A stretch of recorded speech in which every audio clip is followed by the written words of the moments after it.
So when the Lord called me, he called me in a dream. So he spoke to me in dream form. I was not looking for God. I did not grow up religious. My father did not speak of God. It wasn't a thought. I go take a nap.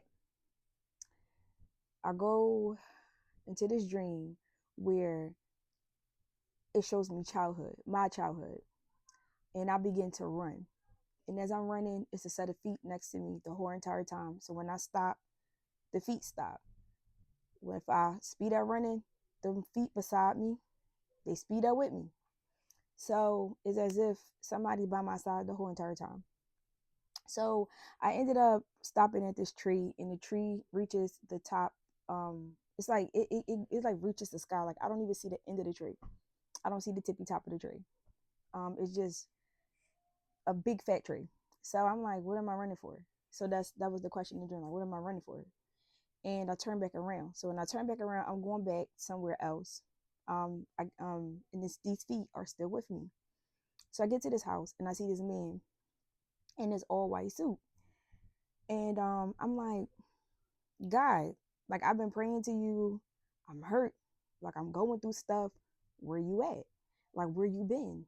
And I'm saying it because I feel in myself, like within myself, I'm angry. Not a guy. I was not angry at God. It was more so within. It was hurt within myself, like angry at situations that happened that I wasn't the cause of. So from there, he said to me, I was with you the whole entire time. And he said, I was deciding to take your life, but I'm going to keep you.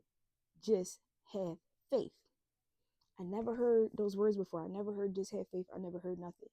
But as I was standing there, I felt naked. Like I felt like he knew all my wrongs. So I went from being angry at stuff I went through. Now I just feel like exposed. Like you know me. Like when somebody knows something about you that you don't want them to know, and you want that part to stay hidden.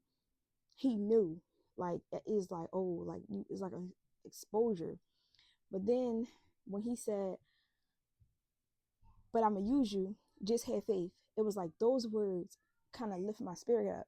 And I couldn't explain that really at the time. I know I just felt better by the end of the dream. So when I woke up out the dream, I felt scared. It felt like someone was watching me, and it felt like that presence was still with me. So I ran downstairs and I told my mom the dream, which I really couldn't get the dream out. So my mom had to give me water for me to sit there and really be able to speak what I have heard and I saw. So my mom didn't have no words. She was just holding her heart like like she didn't know what to say. So that day I remember feeling so scared. I went to a memorial that day because somebody I know had wound up getting killed in my family. And that day, I don't know what happened. It's just family outside, shots went off, and we all was like running inside of this house. We don't even know who house it was in front of, his memorial where you just light the kid. It's like a visual. I wouldn't say memorial, but it's like a visual. And I remember seeing my cousin blood on the ground.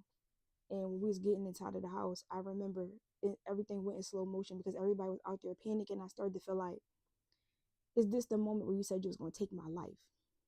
And it shook me up. So ever since then, that year, I was looking for God. That's when I started to look. And I start talking to all these different people. I went to both sides of my family, trying to figure out like anybody that looked at certain people in the family as knowledgeable. I had conversations with them, like the elders of the family, and they just didn't have answers. And okay, cool. So I'm still talking to God. I'm still like he would just do stuff. If I ask him a question like, listen, I don't feel like I should go nowhere tonight. If I was going out, if I was going to drink, because I was drinking at the time, it's just he would just give me signs like don't do it or don't go. And sometimes I didn't hear a no, so I'll just do it.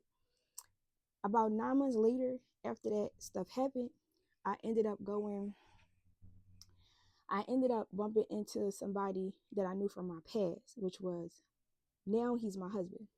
I met my husband at 15. So at this time that this happened, I'm like 21. So I bumped back into him and we talking, and he different. It's like he carried himself a different way. And we was talking for a few weeks. He never flexed God. He never even told me that he's nothing he do. He just was like, we catching up about family. I'm telling him about my little sister, how old she is, and my mom, and how the outcome of my parents. Like, I'm just telling him about the missing stuff he didn't know about my life. That happened the 2 years that we didn't see each other. Anyway, so he asked me what was I looking for, and I told him, I don't know, like, what you mean? And he just finally just, was like, you looking for God in anything? Like, have you, like, what about your stance with God? And I was like, I do have a relationship with God.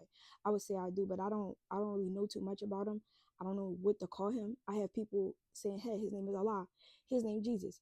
It's the universe. You put this and that. I have even had people offer and like be like, do these type of set practices, and these occult people go to psychics, go to spirit guides. Like, it was, that year was full of crap. Okay. But I ain't listen to nothing. Although I did try things, I didn't listen to nothing because I couldn't write it off. My heart and my spirit didn't feel convicted, because I knew what the feeling I felt when I was standing before what called me. And it wasn't the universe. It was not spirit guides. It was not psychic reading. It was none of that. It was nothing worshiping ancestors and talking to the dead. It was none of that.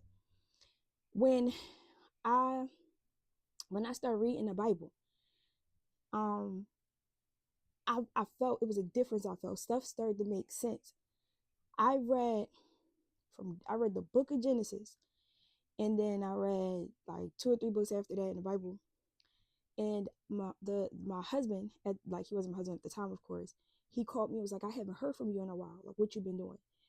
I'm just wanting to see if you are all right, because I did tell him my testimony. He was like, what? Like, you were standing before God. He actually said that to you. And I was like, yeah, I don't understand what he mean by have faith. Like, I've been looking for him all year. Like, he talks to me, he here, but I want him to tell me his name. I have the war for my life was so crazy that people I didn't even know would walk up to me and be like, girl, this person is God, and blah blah, handing me stuff, and I'm looking at them like they don't even know, like, I got people in my ear already talking about this stuff. Like, so I remember when I started getting into Christ, I started dressing differently. I started wearing hair wraps. I started wearing dresses. I started covering up because I did not even want a man to lust after me. I was not looking for men. The Lord had gave me a dream that my husband was going to be my husband. We was going to have children. I never even spoke the words to him. He had also was told that I was his wife, and he didn't speak those words to me. But then when we eventually found out, I'm just like, before I just jump in, because I've been reading the Bible, I have changed my appearance. I have did a bunch of stuff. I've been like, I never wear jeans. I was not wearing certain clothes, and I just started wearing it because I was like, I just really don't care about the view or the image of the world. I want the God that came to me in a dream, because he told me he's going to take my life, but he decided to keep me. And I remember those words. He said, just have faith.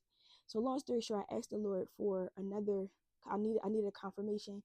And I asked him, please, because you know my heart, like, you know where I'm at. And he know I've been searching. He know I've been putting the work in within myself. And I just don't want to be confused. I do not want to serve a false God. I didn't want to be talking to the dead and all this person. I just didn't want to do all of that. That's just, that make no sense.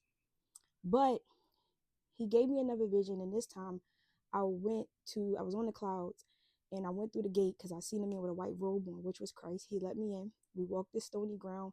We got to a big brown door. Then when we get to this door, it was a voice, and was like, do we have company? So when he talked, the place rumbled, and he was like, yes. The door opened. I seen a bright light, and I know I saw these big hands, and it was just like this. And he said, my creation came to come see me. My creation came to come see me. You're so beautiful. You are so beautiful. He showed me myself. My eyes was like brown. My hair was like brown. I had no tattoos. And the door shut. And before I went back, Christ asked me, he said, what do you want to know before you go back? I send you back. I said, what do I do when it's evil? When it's evil around me, when I just know it's evil around me? He said, pray in my name and it will go away. And I said, okay. And he says, anything else? And I was like, because I'm searching for the words. And he sent me back. And when I woke up, I told my husband, and we knew from there that it was like God definitely speaking to me. And from there, I was like, nobody can tell me nothing about no other God or no other ritual